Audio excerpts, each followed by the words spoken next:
Student हम halogens वाला chapter शुरू करते हैं। उसमें सबसे पहले हमारा टॉपिक है properties of halogens and there compound. तो हम शुरू करते हैं हेलोजेंस से। ये जो हेलोजेंस हैं ये सातवें ग्रुप के एलिमेंट्स कहलाते हैं। इनके नाम आप सारे जानते हैं, fluorine, chlorine, bromine, iodine and astatine. इन्हें हेलोजेंस क्यों कहा जाता है? क्योंकि ये word halogens Greek word hals और जेनेस से निकला है। Hals mean salt and genes means to form और टू जनरेट, क्योंकि तमाम हेलोजन सॉल्ट बनाते हैं जब भी कि मेटल्स के साथ मिलते हैं। तो ये जो हेलोजेंस होते हैं हम इनकी डिफरेंट प्रॉपर्टीज डिस्कस करेंगे। सबसे पहले नेचर, फिर स्टेट एंड कलर, फिर ऑर्डर एंड कॉन्फ़िगरेशन देखेंगे, आयनाइजेशन एनर्जी, इलेक्ट्रोनेगेटिविटी देखेंगे, ionic and covalent radius, melting and boiling point, density, intermolecular forces, molecular size. इसके बाद इलेक्ट्रॉन अफिनिटी, बॉन्ड एनर्जी अलहदा पेयर बनाया है और ऑक्सीडेशन स्टेट अलहदा मैंने लिखी है। ये जो प्रॉपर्टीज मैंने इस अंदाज में लिखी हैं आपने इसी अंदाज में याद करनी, नहायत आसान हो जाएंगी। सबसे पहले नेचर, ये तमाम बहुत रिएक्टिव हैं, ये नॉन मेटल्स हैं, ये डायटोमिक फॉर्म में एग्जिस्ट करते हैं और जो एस्टाटीन है इनमें से रेडियो एक्टिव है और जिसके सबसे स्टेबल आइसोटोप की हाफ लाइफ 8.3 आवर्स है, इसलिए ये रेयर है। कभी पूछ लिया जाए which is radioactive, astatine, which is rare, वो भी एस्टाटीन है, क्योंकि इसकी हाफ लाइफ इतनी कम है कि ये ख़त्म हो जाता है, दुनिया में बहुत कम पाया जाएगा। इसके बाद स्टेट एंड कलर, इसमें जो फ्लोरीन और क्लोरीन है, पहले दो ये गैसेज हैं। फ्लोरीन पेल येलो कलर रखता है, क्लोरीन ग्रीनिश येलो। इसके बाद ब्रोमीन लिक्विड है, इसका कलर होता है रेडिश ब्राउन, और आयोडीन सॉलिड है, इसका कलर होता है ग्रेइश ब्लैक। इसमें मेटेलिक लस्टर भी होती है, मेटल की तरह चमक इसमें नजर आती है। ऑर्डर एंड कॉन्फ़िगरेशन, तमाम इरिटेटिंग ऑर्डर रखते हैं and attack the skin, skin को डैमेज करते हैं। खासकर ब्रोमीन का जिक्र आया, bromine in particular cause burn that heal slowly, तो स्किन को जलाता है ब्रोमीन, जो कि आहिस्ता आहिस्ता फिर उसका जख्म भरता है। इनके इलेक्ट्रॉनिक कन्फिग्रेशन NS2 NP5 होता है। इनके आखिरी शेल में अगर आप ये देखें ना, NS2 NP5 टोटल काउंट करें तो ये 7 इलेक्ट्रॉन होते हैं। इन्हें एक इलेक्ट्रॉन की जरूरत होती है अपना ऑक्टेट पूरा करने के लिए। अब देखें मैंने जो पेयरिंग की है बहुत अहम है, ionisation energy and electronegativity, IEEN, ठीक है, आयोनाइजेशन एनर्जी एंड इलेक्ट्रोनेगेटिविटी, इनका सेम ट्रेंड है। इनका ट्रेंड कैसे? फ्लोरीन सबसे ज़्यादा, फिर क्लोरीन, फिर ब्रोमीन, फिर आयोडीन। आपने इनकी वैल्यूज़ याद नहीं करनी होती, आपने ये ट्रेंड याद करना है। आयोनाइजेशन एनर्जी एंड इलेक्ट्रोनेगेटिविटी का सेम ट्रेंड, फ्लोरीन हाईएस्ट, फिर क्लोरीन, फिर ब्रोमीन, फिर आयोडीन। इसके बाद मैंने जो अलहदा यहाँ पे बनाए हैं ना, ये इसके ऑपोजिट ट्रेंड है। अब देखें इसमें क्या क्या है, आयनिक एंड कोवलेंट रेडियस, चाहे आप आयन की बात करें चाहे उसके एटम की बात करें, उनका size, melting and boiling point, density, intermolecular forces and molecular size. जब आप मॉलिक्यूल की बात करें तब साइज, मॉलिक्यूल का साइज, आयन का साइज, एटम का size, melting and boiling point, density और इंटरमॉलिक्यूलर फोर्सेज, इन तमाम का ऑर्डर सेम है और पहले वाले के ऑपोजिट है। फ्लोरीन सबसे कम, फिर क्लोरीन, फिर ब्रोमीन और आयोडीन सबसे ज़्यादा मैक्सिमम। ठीक है, तो आप ऐसे ही से याद करेंगे तो नहायत आसान हो जाएगा। पहले दो, आयोनाइजेशन एनर्जी एंड इलेक्ट्रोनेगेटिविटी, ये वाला ऑर्डर। ये वाले जितने भी हैं, आयनिक एंड कोवलेंट रेडियस है, मॉलिक्यूलर साइज या मॉलिक्यूलर रेडियस है, मेल्टिंग एंड बॉइलिंग पॉइंट है, डेंसिटी है, इंटरमॉलिक्यूलर फोर्सेज है, इनका ये order, iodine maximum and fluorine minimum. लेकिन दो ऐसे ऑर्डर भी हैं जो कि रैंडम है, एक इलेक्ट्रॉन अफिनिटी, एक बॉन्ड एनर्जी। ठीक है, याद रखिएगा, electron affinity and bond energy. ठीक है, इनका ऑर्डर क्या है, क्लोरीन मैक्सिमम पे, फिर ब्रोमीन, फिर फ्लोरीन, फिर iodine. Chlorine, bromine, fluorine, iodine, इस अंदाज में आपने इसे याद करना है। तो मैंने 3 जो बनाए हैं ये ग्रुपिंग, मैं दोबारा इन्हें रिवाइज करवा रहा हूँ। IEEN, ionisation energy and electronegativity क्या है, fluorine, chlorine, bromine, iodine. Radius, melting boiling point, density, intermolecular forces, size क्या है, फ्लोरीन सबसे कम, फिर क्लोरीन, फिर ब्रोमीन और आयोडीन सबसे ज़्यादा। Electron affinity and bond energy, इनका क्या है, क्लोरीन मैक्सिमम, फिर ब्रोमीन, फिर फ्लोरीन, फिर आयोडीन। और ऑक्सीडेशन स्टेट में फ्लोरीन की ऑक्सीडेशन स्टेट -1 होती है। ठीक है, ये -1 के अलावा शो नहीं करेगा फ्लोरीन, लेकिन ऑल अदर्स बाकी जितने भी हैं, क्लोरीन, ब्रोमीन, आयोडीन, इनकी -1 भी होती है, +1 भी होती है, +3 भी होती है, +5 भी होती है, +7 भी होती है। मिनिमम -1, मैक्सिमम +7 और इन बिटवीन +1 भी, +3 भी, +5 भी। आइए अब देखते हैं पेकुलर बिहेवियर ऑफ फ्लोरीन। तो फ्लोरीन बाकी ग्रुप मेंबर से थोड़ा सा डिफरेंट है, और किस लिहाज से डिफरेंट है? तो पहला point, small size of F and F negative. इसके एटम का साइज़ भी बहुत छोटा है, इसके आयन का साइज़ भी बहुत छोटा है। High ionisation energy and electron negativity, हमने अभी डिस्कस किया था ये ट्रेंड आयोनाइजेशन एनर्जी और इलेक्ट्रॉन नेगेटिविटी के लिहाज से। फ्लोरीन की वैल्यू सबसे ज़्यादा, फिर क्लोरीन, फिर ब्रोमीन, फिर आयोडीन। लो डिसोसिएशन एनर्जी, जिसे बॉन्ड एनर्जी भी कहा जाता है, हमने अभी डिस्कस किया है कि जो बॉन्ड एनर्जी है इसमें क्लोरीन की सबसे ज़्यादा, फिर ब्रोमीन, फिर फ्लोरीन। तो फ्लोरीन की बॉन्ड एनर्जी क्लोरीन ब्रोमीन दोनों से कम हो गई है। ये भी इसका थोड़ा सा पेकुलर बिहेवियर है। Restriction of valence shell to octet, ये अपना ऑक्टेट पूरा करता है, उसके बाद रिस्ट्रिक्ट हो जाता है, उसके बाद इनर्ट हो जाता है। इसे आम जुबान में आप ऐसे समझ सकते हैं कि इसकी ऑक्सीडेशन स्टेट -1 नहीं रहती है, इसके अलावा ऑक्सीडेशन स्टेट शो नहीं करता। तो हमने अभी ऑक्सीडेशन स्टेट डिस्कस की थी, बाकी तमाम हैलोजन -1 के अलावा +1 भी शो करते हैं, +3 भी, +5 भी, +7 भी। फ्लोरीन सिर्फ -1 शो करता है। अभी इसे डिटेल में देखेंगे। Direct combination with noble gases, और ये वाहिद एलिमेंट है जो नोबल गैसेज के साथ डायरेक्ट मिलता है, इसे भी आगे डिटेल में देखते हैं। तो पहला पॉइंट डिस्कस करते हैं, small size of fluorine and fluoride ion. इसका साइज बहुत छोटा है, चाहे ये एटम हो चाहे वो आयन हो। अब इस छोटे साइज का इसे फ़ायदा क्या होता है? फ्लोरीन इतने छोटे साइज का है कि जब वो किसी भी दूसरे एटम या आयन के साथ मिलता है तो बहुत मजबूत पैकिंग बनाता है। बहुत मजबूत पैकिंग की वजह से इसकी लेटेस्ट एनर्जी हाई हो जाती है, इसके कंपाउंड को तोड़ना बहुत मुश्किल हो जाता है। They have high latest energy, और यही वजह कि इनके कंपाउंड ना आयनी कंपाउंड पानी में भी मुश्किल से टूटते हैं। जैसे CaF2 है, MgF2 है, SrF2 है, दे आर वाटर इनसोल्युबल, पानी में हल नहीं होते। क्योंकि हल होने की शर्त ये है कि जैसे आप इस आयनी कंपाउंड को पानी में डालें, इसका केटाइन इसके एनाइन से अलहदा हो जाए। अगर ये आयोनाइज हो गया, इसके केटाइन एनाइन अलहदा हो गया, तो पानी में हल हो जाएगा। लेकिन इसके केटाइन एनाइन से अलहदा ही नहीं हो पाता, क्योंकि वो स्मॉल साइज होने की वजह से पैकिंग बहुत मजबूत हो चुकी है, इसलिए इसके अक्सर आयनी कंपाउंड पानी में हल नहीं होते। तो they have high latest energy and insoluble in water. लेकिन ये हमने जो भी ट्रेंड पढ़ा है ना, ये बाकी तमाम एटम या आयन इसे फॉलो करते हैं, ये 3 एटम इसे फॉलो नहीं करते। फ्लोरीन जब नाइट्रोजन के साथ अटैच हो या ऑक्सीजन के साथ, या फ्लोरीन अपने साथ खुद अटैच हो, they have low dissociation energy, ये आसानी से टूट जाएंगे। फॉर एग्जांपल, अगर आप फ्लोरीन को फ्लोरीन के साथ अटैच करें, F2 बनाएं, तो ये आसानी से टूट जाएगा। फ्लोरीन को ऑक्सीजन के साथ अटैच करें, ये आसानी से टूट जाएगा। फ्लोरीन को नाइट्रोजन के साथ अटैच करें, ये आसानी से टूट जाएगा। भाई ये क्या वजह हुई कि बाकी तमाम एटम या आयन के साथ तो बहुत मजबूत बॉन्डिंग, लेकिन इन एटम के साथ बड़ी आसानी से टूट जाते हैं। इसकी वजह इनकी इलेक्ट्रोनेगेटिविटी है। फ्लोरीन भी इलेक्ट्रॉन खींचना चाहता है, दूसरा फ्लोरीन भी इलेक्ट्रॉन खींचना चाहता है, इसलिए ये यहाँ पे एक दूसरे के लिए फ़ायदेमंद नहीं है। तो ये आसानी से बॉन्ड टूटेगा ताकि अलहदा हो। ऑक्सीजन भी इलेक्ट्रॉन खींचना चाहता है, फ्लोरीन भी, इस लिहाज से भी ये बॉन्ड आसानी से टूट जाएगा क्योंकि दोनों एक जैसे हो गए। फ्लोरीन भी इलेक्ट्रॉन खींचना चाहता है, नाइट्रोजन भी, इस लिहाज से भी ये बॉन्ड आसानी से टूट जाएगा क्योंकि दोनों एक जैसे हो गए। तो लो डिसोसिएशन एनर्जी का ये फ़ायदा है कि फ्लोरीन जो है ये बहुत रिएक्टिव है, F2 वेरी रिएक्टिव, क्योंकि फ्लोरीन ये बॉन्ड तोड़ना चाहता है FF के साथ, और किसी भी रिएक्शन की शर्त ही ये होती है कि ये बॉन्ड टूटे तो रिएक्शन होगा ना। तो फ्लोरीन फ्लोरीन के साथ बॉन्ड आसानी से तोड़ देता है, यही वजह है कि बहुत रिएक्टिव है, इतना रिएक्टिव कि ये वाहिद एटम है जो नोबल गैसेस के साथ डायरेक्ट मिल जाता है। For example, fluorine noble gases के साथ XeF2 बनाता है, XeF4 बनाता है, XeF6 बनाता है, xenon difluoride, xenon tetrafluoride, xenon hexafluoride. इसके बाद low dissociation energy of and bond energy, मैंने आपको अभी बता दिया इसकी बॉन्ड एनर्जी लो क्यों है, क्योंकि ये FF के साथ जुड़ना नहीं चाहता।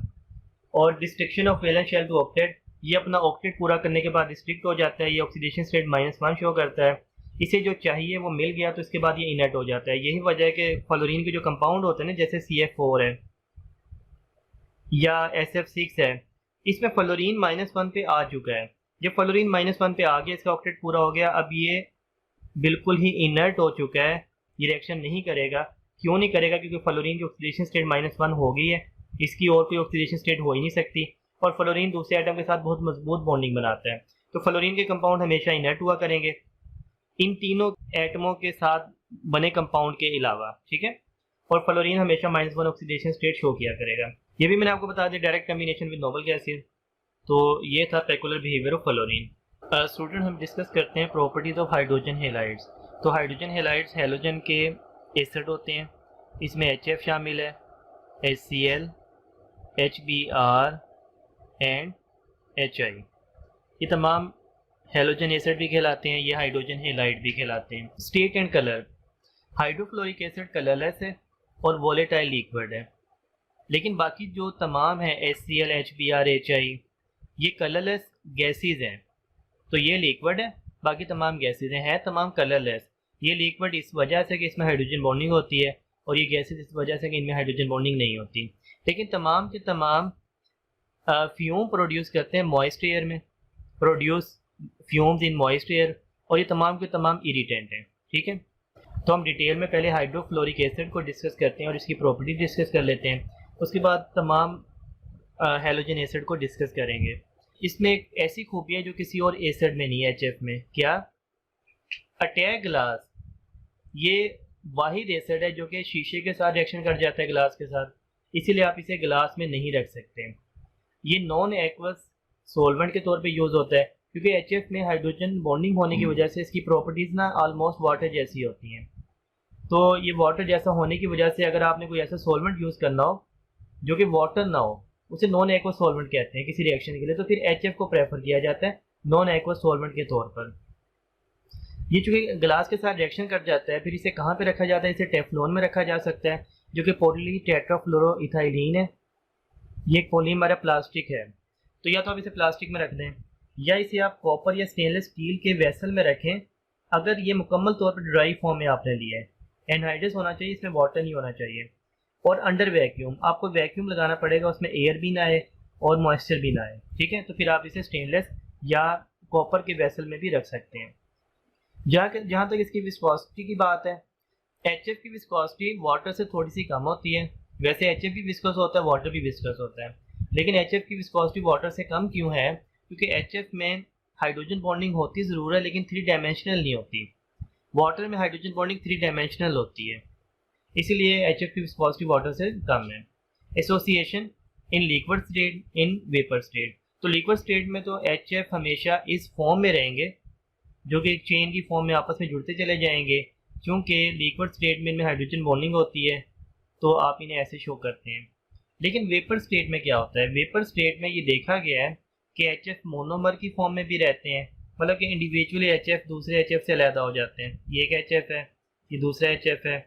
जैसे गैस के मॉलिक्यूल एक दूसरे से अलग हो जाते हैं, तो HF भी अलग हो जाते हैं। एट द सेम टाइम ये साइक्लिक हेक्सामर बना के भी रहते हैं। 6 HF ऐसे अटैच हो जाते हैं और एक साइक्लिक रिंग बनाते हैं, बेंजीन की तरह का। तो इसे कहा जाता है साइक्लिक हेक्सामर। तो ये मोनोमर की शक्ल में भी रहेंगे और साइक्लिक हेक्सामर की शक्ल में भी रहेंगे, और ये दोनों एक दूसरे के साथ इक्विलिब्रियम में आ जाते हैं वेपर स्टेट में। खास कंडीशन पर HF चेन पॉलीमर भी बनाते हैं। चेन पॉलीमर से मुराद है कि ये आपस में चेन की तरह जुड़ना शुरू कर देते हैं और बहुत सारे आपस में अटैच हो जाते हैं, लॉन्ग चेन बना लेते हैं। लेकिन वो ख़ास कंडीशन पे होगा, और ख़ास कंडीशन में ये साइक्लिक रिंग भी बना सकते हैं। स्टूडेंट, मैंने हाइड्रोजन हेलाइड्स जो कि HF, HCl, HBr और HI हैं, इनकी प्रॉपर्टीज़ को डिफरेंट कैटेगरीज में डिवाइड कर लिया है। पहली कैटेगरी है boiling point, heat of fusion, heat of vaporisation. ये बॉइलिंग पॉइंट भी फोर्स ऑफ अट्रैक्शन पे डिपेंड करता है, हीट ऑफ फ्यूजन ये भी फोर्स ऑफ अट्रैक्शन पे डिपेंड करती है, हीट ऑफ वेपराइजेशन भी। हीट ऑफ फ्यूजन मेजर की जाती है किसी भी सब्सटेंस के मेल्टिंग पॉइंट पे, हीट ऑफ वेपराइजेशन मेजर की जाती है किसी भी सब्सटेंस के बॉइलिंग पॉइंट पे। तो इसका ये ऑर्डर है कि HF की वैल्यू सबसे ज़्यादा हुआ करेंगी, और बाकी जो हैं HCl, HBr, HI down the group ये बढ़ा करेंगी। फॉर एग्जांपल HF टॉप पे, इसकी वैल्यू सबसे ज़्यादा, बाकी डाउन द ग्रुप ये इंक्रीज़ होंगी। इसकी वजह मैंने आपको बताया कि ये प्रॉपर्टीज़ फोर्स ऑफ अट्रैक्शन पे डिपेंड करती हैं, और HF में हाइड्रोजन बॉन्डिंग है, इसकी वजह से इसकी वैल्यू मैक्सिमम। और डाउन द ग्रुप क्यों बढ़ा करेंगे? क्योंकि साइज़ का फैक्टर आ जाता है। डाउन द ग्रुप साइज़ बढ़ता है, और साइज़ बढ़ने की वजह से वो लंदन फोर्सेस ज़्यादा ऑपरेट होती हैं। तो मैं इस अंदाज में लिख देता हूँ ताकि आपको याद रहे। ये 3 प्रॉपर्टीज़ फोर्स ऑफ अट्रैक्शन पे डिपेंड करती हैं। मेल्टिंग पॉइंट थोड़ा सा चेंज है, और मेल्टिंग पॉइंट ज़्यादा मुश्किल है याद करना क्योंकि रैंडम है। Melting point force of attraction के साथ साथ पैकिंग पे भी डिपेंड करता है। तो साइज़ वाला फैक्टर भी आ जाता है, फोर्स ऑफ अट्रैक्शन वाला फैक्टर भी आ जाता है।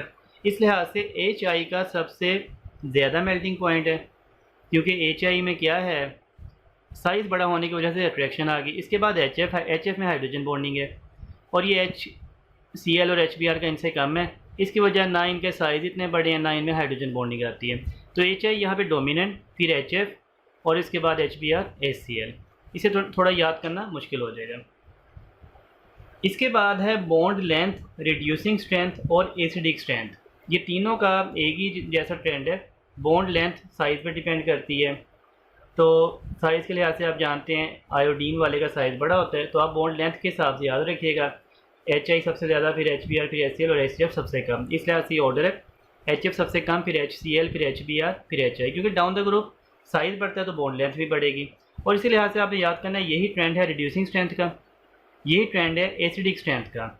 इसकी वजह क्या है? एसिडिक स्ट्रेंथ आप जानते हैं कि जो एच एफ है इसमें हाइड्रोजन बॉन्डिंग आ जाती है, और हाइड्रोजन बॉन्डिंग आ जाने की वजह से इसका जो एच आई ट्रैप हो जाता है दो इलेक्ट्रोनेगेटिव एफ के दरमियान। जब इसका एच यहाँ पे ट्रैप हो गया तो इस एच का निकलना मुश्किल है। एसिड वो होते हैं जो एच आइन देते हैं, लिहाजा इसका एच आइन मुश्किल से निकलेगा हाइड्रोजन बॉन्डिंग की वजह से। और जब इसका एच आइन मुश्किल से निकलेगा तो ये वीक एसिड हो गया, क्योंकि जिसका एच आइन आसानी से निकलता है वो स्ट्रॉन्ग एसिड हुआ करता है, लिहाजा ये एच एफ वीक एसिड है। और रिड्यूसिंग स्ट्रेंथ के हिसाब से देख लें कि ये जो रिड्यूसिंग स्ट्रेंथ होती है ना, ये असल में इनकी सलाहियत होती है हाइड्रोजन देने की। एच आई अपना हाइड्रोजन दूसरे एटम को आसानी से दे देता है। फॉर एग्जांपल आप एच आई में एस डालेंगे तो ये H2S बना देगा और आयोडीन अलहदा हो जाएगा। एच आई ये रिड्यूसिंग एजेंट है स्ट्रॉन्ग, क्योंकि इसने अपना H आसानी से S को दे दिया और ये जो सल्फ़र है इसकी रिडक्शन करवा दी। लेकिन ये HF ये काम नहीं करेगा, या बहुत मुश्किल से ये काम करेगा। इसकी वजह जो एच आई है इसकी बॉन्डिंग कमज़ोर है और एच एफ की बॉन्डिंग मजबूत है। इस पर ना चार्जेस आ जाने की वजह से ये बहुत मजबूत बॉन्ड बनाता है एच एफ, और जब मजबूत बॉन्ड बनाता है तो इसका एच इसके एफ से अलहदा नहीं होता। लेकिन एच आई में बॉन्डिंग कमज़ोर है, लिहाजा इसका एच आसानी से अलहदा हो जाता है। तो जिसका एच आसानी से अलहदा हो जाए वो रिड्यूसिंग एजेंट होता है। ठीक है, तो ये एसिडिक स्ट्रेंथ और रिड्यूसिंग स्ट्रेंथ का सेम फैक्टर हो गया, और डाइपोल मोमेंट और बॉन्ड एनर्जी का सेम फैक्टर है। डाइपोल मोमेंट और बॉन्ड एनर्जी वो इस लिहाज से देख लें कि फ्लोरीन की चूँकि इलेक्ट्रोनेगेटिविटी सबसे ज़्यादा है, इस पर चार्जेस सबसे ज़्यादा आएंगे, तो इसका डाइपोल मोमेंट भी सबसे ज़्यादा होगा, और डाइपोल मोमेंट से बॉन्ड एनर्जी भी बढ़ जाती है, बॉन्ड एनर्जी भी सबसे ज़्यादा होगी, और एच आई की सबसे कम होगी। यही वजह है कि एच आई को तोड़ना आसान है, ये आसानी से टूट जाता है, और एच एफ को तोड़ना मुश्किल है, ये मुश्किल से टूटता है, मुश्किल से टूटेगा। और यही मैंने आपको बात बताई थी, मुश्किल से टूटेगा, लिहाजा अपना एच नहीं देगा, और एच नहीं देगा तो क्या है, ये वीक रिड्यूसिंग एजेंट है। ठीक हो गया। स्टूडेंट हम शुरू करते हैं reaction of chlorine with cold and hot NaOH। तो ये एक एग्जांपल है डिसप्रोपोर्शनेशन रिएक्शंस की। डिसप्रोपोर्शनेशन रिएक्शंस ऐसे रिएक्शंस होते हैं जिसमें कोई भी स्पीशी साइमल्टेनियसली ऑक्सीडाइज भी हो जाए और उसी रिएक्शन में रिड्यूस भी हो जाए। ठीक है, तो आपने ये डिसप्रोपोर्शनेशन रिएक्शन ना ऑर्गेनिक केमिस्ट्री में कैनिज़रोथ रिएक्शन के नाम से सुना हुआ है। वो ऑर्गेनिक डिसप्रोपोर्शनेशन रिएक्शन की एग्जांपल है, और ये reaction of chlorine with NaOH ये इनऑर्गेनिक डिसप्रोपोर्शनेशन रिएक्शन की एग्जांपल है। तो आप देखें इसमें मैंने NaOH ले लिया 2, कलर चेंज कर दिया समझाने के लिए। इसका रिएक्शन मैं Cl2 के साथ करवा रहा हूँ, लेकिन इन कोल्ड स्टेट 15 डिग्री पे ये रिएक्शन होगा। और होगा क्या, इस लिहाज से आप देखें, ये जो ब्लैक वाला NaOH है इसका OH निकलेगा, और ये जो ब्लू वाला NaOH है इसका H निकलेगा, ये मिलके वाटर बना देंगे। तो मैंने वाटर तो पहले ही बना दिया, बाकी जो चीज़ बची आपने उसे कंबाइन करना है। ब्लैक वाला Na एक Cl के साथ मिलके NaCl बना देगा, ये ब्लू वाला NaO दूसरे Cl के साथ मिलके NaOCl बना देगा। NaCl तो आप सारे जानते हैं सोडियम क्लोराइड, NaOCl कहा जाता है सोडियम हाइपोक्लोराइड, इसे ऐसे भी लिखा जाता है NaClO, एक ही बात है, चाहे NaClO लिख दें चाहे NaOCl लिख दें, सोडियम हाइपोक्लोराइड। तो 15 डिग्री पे 2 NaOH के मॉलिक्यूल एक Cl2 के साथ मिलते हैं और NaCl बनाते हैं सोडियम क्लोराइड, और NaOCl या NaClO बनाते हैं सोडियम हाइपोक्लोराइड और वाटर बनाते हैं। अब देखें दिलचस्प चीज़ क्या है, यहाँ पे Cl2 की ऑक्सीडेशन स्टेट है ज़ीरो, क्योंकि हमने देखा था कोई भी फ्री एलिमेंट होता है जैसे नेचर में पाया जाता है उसका ऑक्सीडेशन नंबर हमेशा ज़ीरो होता है। यहाँ पे तो ज़ीरो था, अगर आप इंडिविजुअल बात करें तो दोनों Cl का ज़ीरो था। यहाँ पे देखें Cl का क्या बन गया -1, NaCl में Cl का -1 होता है, तो ज़ीरो से -1 क्या हो गया, रिडक्शन हो गई। और यहाँ पे NaOCl या NaClO में क्लोरीन की जो वैल्यू बनेगी ना, ये बनेगी +1, आप निकाल के देख लीजिएगा। तो यहाँ पे ज़ीरो से +1 होगी। ज़ीरो से +1 होना क्या है, ऑक्सीडेशन। तो आपने देखा एक ही केमिकल एक ही रिएक्शन में रिडक्शन भी कर रहा है, ऑक्सीडेशन भी कर रहा है, लिहाजा ये डिस्प्रोपोर्शनेशन रिएक्शन की एग्जांपल होगी। क्या हो अगर आप इस रिएक्शन को हीट करें 70 डिग्री तक, तो 15 डिग्री पे तो ये पहला ही स्टेप होगा, रिएक्शन यहीं पे रुक जाएगा। लेकिन गर्म करने पे 70 डिग्री पे पहला स्टेप भी होगा, लेकिन पहले स्टेप के बाद रिएक्शन आगे भी प्रोसीड करेगा। तो पहला स्टेप तो सेम है 70 डिग्री पे भी, मैं बना लेता हूँ, यही मैंने कंबाइन कर दिया 2NaOH एंड Cl2।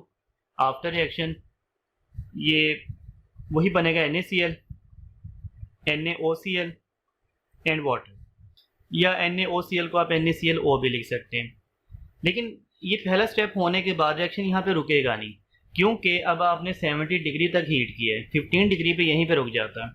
70 डिग्री पे जो NaOCl है या NaClO है, इसने डिकम्पोज हो जाना है। इसके 3 मॉलिक्यूल आपको लेने पड़ेंगे NaClO के, 3 में से 2 मॉलिक्यूल डायरेक्ट NaCl बना देंगे, ये तो आसान हो गया।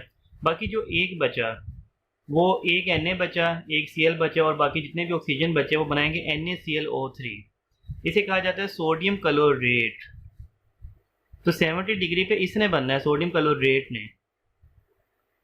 दोबारा देखें, आपने सोडियम हाइपोक्लोराइड के 3 मॉलिक्यूल लेने हैं, उसमें से 2 मॉलिक्यूल से NaCl बना देना है, जो एक बचेगा उससे NaClO3 बना देना है, सोडियम क्लोराइड।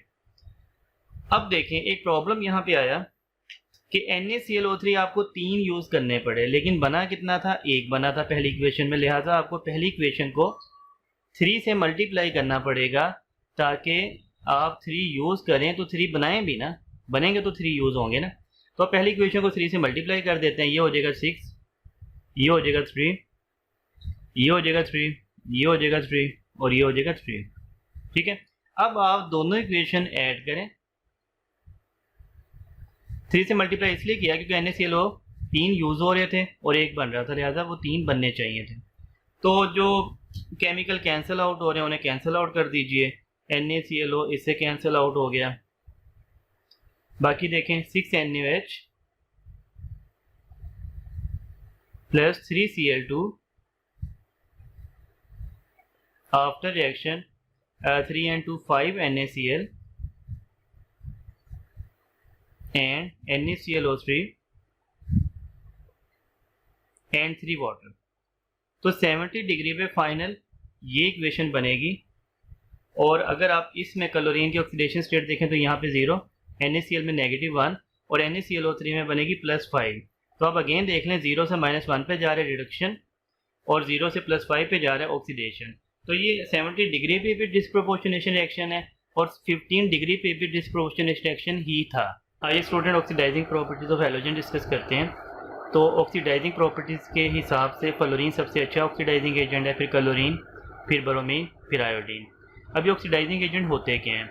फॉर एग्जांपल हमारे पास ये रिएक्शन है, सोडियम क्लोरीन के साथ मिलकर NaCl बना रहा है। तो आप देखें इसमें क्लोरीन यहाँ पे 0 ऑक्सीडेशन स्टेट में है, जैसे ही NaCl बना क्लोरीन -1 ऑक्सीडेशन स्टेट में आ गया। इसका मतलब क्लोरीन ने इलेक्ट्रॉन गेन किए और सोडियम यहाँ पे 0 था, सोडियम +1 में आ गया, इसका मतलब सोडियम ने इलेक्ट्रॉन दिए। तो जो केमिकल इलेक्ट्रॉन गेन करता है ना वो ऑक्सीडाइजिंग एजेंट होता है, क्योंकि इलेक्ट्रॉन जब गेन किए जाते हैं तो रिडक्शन होती है, रिड्यूस हो गया ना, पावर कम होगी, तो जिस केमिकल की रिडक्शन होती है वो ऑक्सीडाइजिंग एजेंट होता है। तो हैलोजन इस लिहाज से ऑक्सीडाइजिंग एजेंट है क्योंकि ये हमेशा इलेक्ट्रॉन गेन करना चाहते हैं, और ये जब भी किसी रिएक्टेंट के साथ मिलते हैं तो ये हमेशा नेगेटिव ऑक्सीडेशन स्टेट में आएंगे और जो रिएक्टेंट होगा वो पॉजिटिव ऑक्सीडेशन स्टेट में आएगा।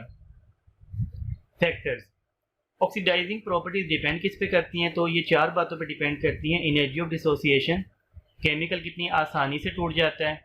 इलेक्ट्रॉन एफिनिटी, इलेक्ट्रॉन गेन कितनी आसानी से करता है।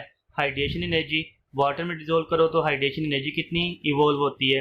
या हीट ऑफ वेपराइजेशन वो वेपर कितनी आसानी से बना देता है। ये हीट ऑफ वेपराइजेशन का फैक्टर सिर्फ ब्रोमीन और आयोडीन के लिए है। तो एनर्जी ऑफ डिसोसिएशन लो होनी चाहिए एक अच्छी ऑक्सीडाइजिंग एजेंट की, इलेक्ट्रॉन एफिनिटी हाई होनी चाहिए, हाइड्रेशन एनर्जी भी हाई होनी चाहिए, और हीट ऑफ वेपराइजेशन लो होनी चाहिए। एनर्जी ऑफ डिसोसिएशन लो क्यों होनी चाहिए? फॉर एग्जांपल अभी आपने ऊपर भी रिएक्शन देखा, दोबारा देख लेते हैं। जब भी ये ऑक्सीडाइजिंग एजेंट रिएक्शन करेगा तो सबसे पहले इसका अपना बॉन्ड पहला टूटेगा, जब भी तो 2NaCl बन पाएगा ना। तो फ्लोरीन फ्लोरीन या क्लोरीन क्लोरीन बॉन्ड टूटेगा तो फिर आगे रिएक्शन होगा ना, फिर तो इलेक्ट्रॉन गेन करेगा। पहली शर्त ये है रिएक्शन होने के लिए कि पहले बॉन्ड टूटें, और बॉन्ड टूटें इसका मतलब जो बॉन्ड आसानी से टूटेगा उतना ही रिएक्शन आसानी से हो जाएगा। यही वजह है कि एनर्जी ऑफ डिसोसिएशन लो होनी चाहिए कि बॉन्ड आसानी से टूटे, क्योंकि रिएक्शन की पहली शर्त है बॉन्ड का टूटना। जितनी आसानी से टूटेगा उतना आसानी से रिएक्शन होगा, उतना अच्छा ऑक्सीडाइजिंग एजेंट होगा। इलेक्ट्रॉन एफिनिटी हाई होनी चाहिए। अगली शर्त यह है कि जैसे ही बॉन्ड टूटे ये Cl इलेक्ट्रॉन गेन करे, और जो इलेक्ट्रॉन आसानी से गेन करता है उसकी इलेक्ट्रॉन एफिनिटी हाई होती है। तो इस लिहाज से आप ऑक्सीडाइजिंग स्ट्रेंथ के फैक्टर बना सकते हैं। ऑक्सीडाइजिंग स्ट्रेंथ इनवर्स है एनर्जी ऑफ डिसोसिएशन के। इसका मतलब एनर्जी ऑफ डिसोसिएशन लो होगी तो ऑक्सीडाइजिंग स्ट्रेंथ ज़्यादा होगी। ये डायरेक्ट है इलेक्ट्रॉन एफिनिटी के, ये जितनी ज़्यादा होगी उतनी ये भी ज़्यादा होगी। ये डायरेक्ट है हाइड्रेशन एनर्जी के, ये जितनी ज़्यादा होगी उतनी ये भी ज़्यादा होगी। और ये इन्वर्स है हीट ऑफ वेपराइजेशन के। हीट ऑफ वेपराइजेशन जितनी ज़्यादा हो उतनी ऑक्सीडाइजिंग स्ट्रेंथ कम हो जाती है। इस लिहाज से हम देखते हैं कि ऑक्सीडाइजिंग रिएक्शन होंगे कैसे। तो ये फ्लोरीन क्लोरीन ब्रोमीन आयोडीन, इनकी रिडक्शन पोटेंशियल दी गई है। तो ये इसकी वैल्यूज़ हैं, फ्लोरीन की सबसे ज़्यादा, फिर क्लोरीन की, फिर ब्रोमीन की, फिर आयोडीन की। ये वैल्यूज़ याद करने की ज़रूरत नहीं, लेकिन इन वैल्यू से आपने एक चीज़ याद रखनी है। इलेक्ट्रोकेमिकल सीरीज़ में जिन केमिकल की रिडक्शन पोटेंशियल हाई हुआ करती थी पॉजिटिव, ये हमेशा इलेक्ट्रॉन गेन किया करते थे। ठीक है, तो फ्लोरीन सबसे आसानी से इलेक्ट्रॉन गेन करेगा, फिर क्लोरीन, फिर ब्रोमीन, फिर आयोडीन। इस लिहाज से हम ये इक्वेशन बनाते हैं कुछ। जब आपने फ्लोरीन का रिएक्शन NaCl या NaBr या Na के साथ करवाया, किसी भी सॉल्ट में जो हैलोजन मौजूद है फ्लोरीन उसको निकाल के उसकी जगह लेगा। तो NaCl में ये NaF बन गया और क्लोरीन को डिस्प्लेस कर दिया गया। इट मीन्स कि आप आम जुबान में कह सकते हैं क्लोरीन यहाँ पे -1 पे था, यहाँ पे 0 पे हो गया, तो क्लोरीन की ऑक्सीडेशन होगी, पावर बढ़ गई, और जो फ्लोरीन है ये 0 से -1 पे हो गया। फ्लोरीन की रिडक्शन होगी, पावर कम हो गई, जिसकी रिडक्शन वो ऑक्सीडाइजिंग एजेंट होता है। तो इस रिएक्शन में ये फ्लोरीन ऑक्सीडाइजिंग एजेंट के तौर पे रोल अदा कर रहा है। अब देखिए फ्लोरीन को आप NaBr में ऐड करेंगे, ये ब्रोमीन को भी डिस्प्लेस करके उसकी जगह ले लेगा। फ्लोरीन को NaI में ऐड करेंगे, आयोडीन को भी डिस्प्लेस करके उसकी जगह ले लेगा। आप कह सकते हैं कि fluorine can displace all halogens. तमाम हैलोजन को उनके सॉल्ट से फ्लोरीन डिस्प्लेस कर सकता है। अच्छा, क्लोरीन किन्हें डिस्प्लेस कर सकता है? क्लोरीन फ्लोरीन को डिस्प्लेस नहीं कर सकता। क्लोरीन अपने से कम वैल्यूज़ वाले ब्रोमीन को डिस्प्लेस कर सकता है, आयोडीन को डिस्प्लेस कर सकता है। ये इक्वेशन आप ऐसे बना सकते हैं Cl2 plus 2NaBr Cl2 2NaI। अब देखिएगा ये NaBr में से 2NaCl बन जाएगा, और जो ब्रोमीन है वो डिस्प्लेस हो जाएगा Br2 की शक्ल में। यहाँ पे 2NaCl बन जाएगा और आयोडीन डिस्प्लेस हो जाएगा I2 की शक्ल में। तो आपने देखा क्लोरीन ने ब्रोमीन को डिस्प्लेस कर दिया और क्लोरीन ने आयोडीन को डिस्प्लेस कर दिया, लेकिन ये रिएक्शन पॉसिबल नहीं है। अगर आप इसे ऐसे बनाएं, क्लोरीन 2NaF, और आप कहेंगे ये रिएक्शन हो जाए, तो ये पॉसिबल नहीं। क्लोरीन फ्लोरीन को डिस्प्लेस नहीं कर सकता। तो हर ऊपर वाला हैलोजन अपने से नीचे वाले हैलोजन को डिस्प्लेस कर सकता है। फ्लोरीन तमाम को, क्लोरीन किसे डिस्प्लेस कर सकता है? ब्रोमीन और आयोडीन को। और ब्रोमीन किसे डिस्प्लेस कर सकता है? ब्रोमीन सिर्फ आयोडीन को डिस्प्लेस कर सकता है। फॉर एग्जांपल ये हमारे पास है जी ब्रोमीन Br2, और आप NaI ले लें, तो NaI में से ये बन जाएगा NaBr प्लस I2। आयोडीन को डिस्प्लेस कर दिया ब्रोमीन ने उसके सॉल्ट में से। लेकिन ये रिएक्शन ऐसे नहीं हो सकता कि Br2 लें और 2NaCl लें तो ब्रोमीन क्लोरीन को डिस्प्लेस नहीं करेगा।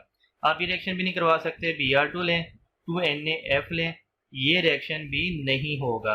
और रही बात आयोडीन की, आयोडीन किसी हेलोजन को डिस्प्लेस नहीं कर सकता। फॉर एग्जांपल आप I2 लें, 2NaCl ले लें, ये रिएक्शन भी नहीं होगा। आप I2 लें, 2NaBr ले लें, ये रिएक्शन भी नहीं होगा। तो आपने याद रखना है कि कौन से रिएक्शन पॉसिबल है, कौन से रिएक्शन पॉसिबल नहीं है। एक्चुअली इन रिएक्शन में होता क्या है, इन रिएक्शन में जैसे हमने ये NaCl की एग्जांपल ली, अगर आप यहाँ पे अब Na को यूज़ ना करें तो एक्चुअली तो 2Cl था ना, और NaCl में Cl पे -1 होता है। तो सबसे पहले जो Cl नेगेटिव है ये इलेक्ट्रॉन देता है। अगर आप एक Cl नेगेटिव की बात करेंगे तो ये Cl प्लस इलेक्ट्रॉन, तो Cl नेगेटिव की होगी ऑक्सीडेशन, ठीक है।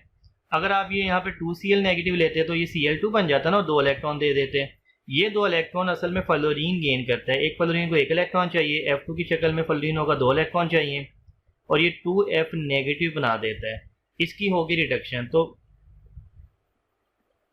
इस रिएक्शन में जो हैलोजन ऊपर है उसकी रिडक्शन हुआ करेगी, और जो सॉल्ट में मौजूद थी उसकी ऑक्सीडेशन हुआ करेगी। अगर आप दोनों इक्वेशंस को ऐड करें, F2 plus 2Cl negative after reaction 2F negative plus Cl2। Cl negative की जगह मैं साथ में Na भी लगा रहा हूँ ताकि ये ज़्यादा क्लियर हो जाए। ये बन गया 2NaCl, ठीक है। यहाँ भी मैंने Na लगा दिया 2NaCl, और यहाँ भी मैंने Na लगा दिया। अब ये ज़्यादा आसान हो गया। ये हमने बार बार यही तो पढ़ा कि हैलोजन आई ऊपर वाली जैसे फ्लोरीन NaCl में से Cl को डिस्प्लेस करके उसकी जगह ले ली, ठीक है। तो इनकी ऑक्सीडाइजिंग प्रॉपर्टीज़ के एडवांटेज ये हैं कि खासकर फ्लोरीन और क्लोरीन, क्योंकि फ्लोरीन और क्लोरीन स्ट्रॉन्ग ऑक्सीडाइजिंग एजेंट है, can oxidise dyes to colourless substances. ये डाइज के रंग ख़त्म कर सकती हैं, डीकलराइज कर सकती हैं। तो किसी भी चीज़ को अगर डीकलराइज करना है तो आप फ्लोरीन या क्लोरीन की इन्वायरमेंट में उसे रख दें। लिटमस या यूनिवर्सल इंडिकेटर, जो कलर्ड सब्सटेंसेस हैं, can be decolourised by fluorine and chlorine. Fluorine chlorine उनके रंग भी ख़त्म कर सकती हैं, और इसीलिए खासकर क्लोरीन ब्लीचिंग एजेंट के तौर पे यूज़ होती है, और ब्लीचिंग पाउडर में या ब्लीचिंग एक्शन में क्लोरीन ऑक्सीडाइजिंग एजेंट के तौर पे बिहेव करेगी। आइए स्टूडेंट्स, हम commercial use of halogens and their compounds discuss करते हैं। तो इसमें सबसे पहले फ्लोरीन है। फ्लोरीन कहाँ कहाँ यूज़ हो सकता है, इसके कंपाउंड कहाँ पे यूज़ होते हैं, ये हमने पहले भी पढ़ा है अल्काइल हैलाइड वाले चैप्टर में। दोबारा यहाँ पे डिस्कस कर लेते हैं। तो फ्लोरीन का सबसे पहले फ्रियोन का जिक्र है। फ्रियोन्स CCl2F2 या CClF3, ये लो मॉलिकुलर मास फ्लोरोक्लोरोकार्बन्स या क्लोरोफ्लोरोकार्बन्स को कहा जाता है। ये कहाँ पे यूज़ होते हैं, एरोसोल प्रोपेलेंट्स के तौर पर यूज़ होते हैं, या ये रेफ्रिजरेंट्स के तौर पर यूज़ होते हैं। और इनका डिसएडवांटेज भी है कि ये ओजोन लेयर को डैमेज कर रहे हैं। वो हमने इन्वायरमेंटल केमिस्ट्री में उसकी इक्वेशन देखी थी। दूसरा इसका कंपाउंड है हेलोथेन। इसमें 2 कार्बन होते हैं, एक कार्बन के साथ 3 फ्लोरीन होते हैं, दूसरे कार्बन के साथ 1 हाइड्रोजन, 1 ब्रोमीन, 1 क्लोरीन। इसका नाम है 2 ब्रोमो, क्योंकि नंबरिंग आप यहाँ से करते हैं फ्लोरीन की जानिब से, और आप अल्फ़ाबेटिकली ब्रोमीन को पहले नाम देते हैं। तो 2 ब्रोमो, 2 पे ही क्लोरो है, अल्फ़ाबेटिकली B के बाद फिर C आएगा। 111 ट्राईफ्लोरो इथेन इसका नाम है, ठीक है। ये एंथीसिया के तौर पर यूज़ होता है। तीसरा है प्लास्टिक CF2CF2, और यहाँ पे यानी पॉलीमर होता है, पॉलीटेट्राफ्लोरोइथाइलिन इसे कहते हैं, या टेफ्लॉन के नाम से जानी जाती है। इसमें प्रॉपर्टीज़ क्या होती हैं, resist the action of oxidant, acid and alkalis. ना ही ऑक्सीडेंट से ख़राब होती, मतलब इसे जंग भी नहीं लगता, एसिड और अल्कली से भी डैमेज नहीं होती। इसीलिए कुरियन प्रूफ पार्ट्स ऑफ मशीनरी इसी से बनाए जाते हैं। आजकल आप जो वॉशिंग मशीन देखते हैं, टेलीविज़न, उसकी जो बॉडी होती है वो इसी से बनाई जाती है। कोटिंग द इलेक्ट्रिकल वायरिंग, इसीलिए चूँकि इंसुलेटर है तो वायरिंग की कोटिंग के लिए भी इस्तेमाल होता है। Non stick coating of cooking pans, और कुकिंग पैंस के जो नॉन स्टिक पार्ट्स होते हैं वो इसी से बनाए जाते हैं। फ्लोराइड्स इन टूथपेस्ट, तो फ्लोराइड की शक्ल में फ्लोरीन टूथपेस्ट में भी यूज़ होता है। क्यों? क्योंकि ये टीथ की एक प्रोटेक्टिव कोटिंग बनाता है और टीथ की हिफाजत करता है फ्लोराइड की शक्ल में। तो आप कोई भी अच्छा टूथपेस्ट देखेंगे उसमें फ्लोराइड मौजूद होता है सॉल्ट की शक्ल में। इसके बाद क्लोरीन के यूजेस हैं। तो क्लोरीन ब्लीचिंग पाउडर के तौर पे यूज़ होता है। क्लोरीन को जब कैल्शियम हाइड्रोक्साइड के साथ मिलाया जाता है ये स्लेक्ड लाइम कहलाता है। तो क्लोरीन जब स्लेक्ड लाइम के साथ मिलेगा इसे बनेगा CaCl, OClCl, या इसे ऐसे भी लिखा जाता है CaOCl2, कैल्शियम ऑक्सीक्लोराइड, और साथ में वाटर भी बनता है। तो ये जो कैल्शियम ऑक्सीक्लोराइड है ये ब्लीचिंग पाउडर है। Disinfectant in swimming pool and water treatment plant, तो स्विमिंग पूल में या वाटर ट्रीटमेंट प्लांट में इसे डिसइंफेक्टेंट के तौर पे यूज़ किया जाता है। ये बहुत से एंटीसेप्टिक में यूज़ हो रहा है, इंसेक्टिसाइड में, वीड किलर्स में और हर्बिसाइड्स में। इसके अलावा क्लोरीन से HCl बनाया जाता है जो कि चीपेस्ट एसिड है इंडस्ट्री का। इसके अलावा क्लोरीन से एक प्लास्टिक बनाया जाता है बड़ा फेमस, पॉलीविनाइल क्लोराइड, आपने इसका फार्मूला वगैरह पढ़ा है पॉलीमर वाले चैप्टर में। क्लोरोफॉर्म बनाया जाता है, कार्बन टेट्राक्लोराइड बनाया जाता है जो कि सॉल्वेंट के तौर पे यूज़ होते हैं। ब्रोमीन, ब्रोमीन से जो पहला कंपाउंड है 1,2-डाइब्रोमोइथेन, इसका IUPAC नेम होगा, वैसे इसे C2H4Br2 भी लिख सकते हैं आप कंडेंस फॉर्म में। इसका कॉमन नेम है इथाइलिन डाइब्रोमाइड, ठीक है। ये उस पेट्रोल में डाला जाता है जिसमें लेड मौजूद हो, क्योंकि अगर पेट्रोल में लेड मौजूद होगा तो फिर वो इंजन में डिपॉजिट हो सकता है। तो ये इथाइलिन डाइब्रोमाइड सेव करता है इंजन को from lead oxide and lead sulphate deposit. अगर ये आप पेट्रोल में डाल देंगे तो फिर लेड सल्फेट या लेड ऑक्साइड इंजन में डिपॉजिट नहीं होगा और इंजन जो है उसकी कारकर्दगी सही रहेगी। इसके अलावा ब्रोमीन फंजीसाइड के तौर पे यूज़ होता है, और ब्रोमीन का एक कंपाउंड सिल्वर ब्रोमाइड ये फोटोग्राफी में यूज़ होता है। स्टूडेंट, अब आयोडीन के कुछ यूजेस डिस्कस करते हैं। तो सबसे ज़्यादा आयोडीन फार्मास्यूटिकल इंडस्ट्री में यूज़ हो रहा है। कहाँ कहाँ भी यूज़ होता है, तो डिसइंफेक्टेंट और जर्मिसाइड के तौर पर। इसके जो बहुत ही फेमस प्रोडक्ट्स हैं वो टिंक्चर ऑफ आयोडीन, जिसे पायोडीन कहा जाता है, और आयोडेक्स। आयोडाइज सॉल्ट आपने नाम सुना होगा, सोडियम या पोटाशियम आयोडाइड को NaI या KI को खाने वाले नमक में मिला दिया जाता है NaCl में। क्यों? क्योंकि ये जो आयोडीन है ये प्रिवेंट करता है enlargement of thyroid gland. Thyroid gland अगर बढ़ जाए तो फिर से गोइटर की बीमारी होती है, उसकी प्रोटेक्शन के लिए NaI या KI इसमें NaCl में मिलाया जाता है।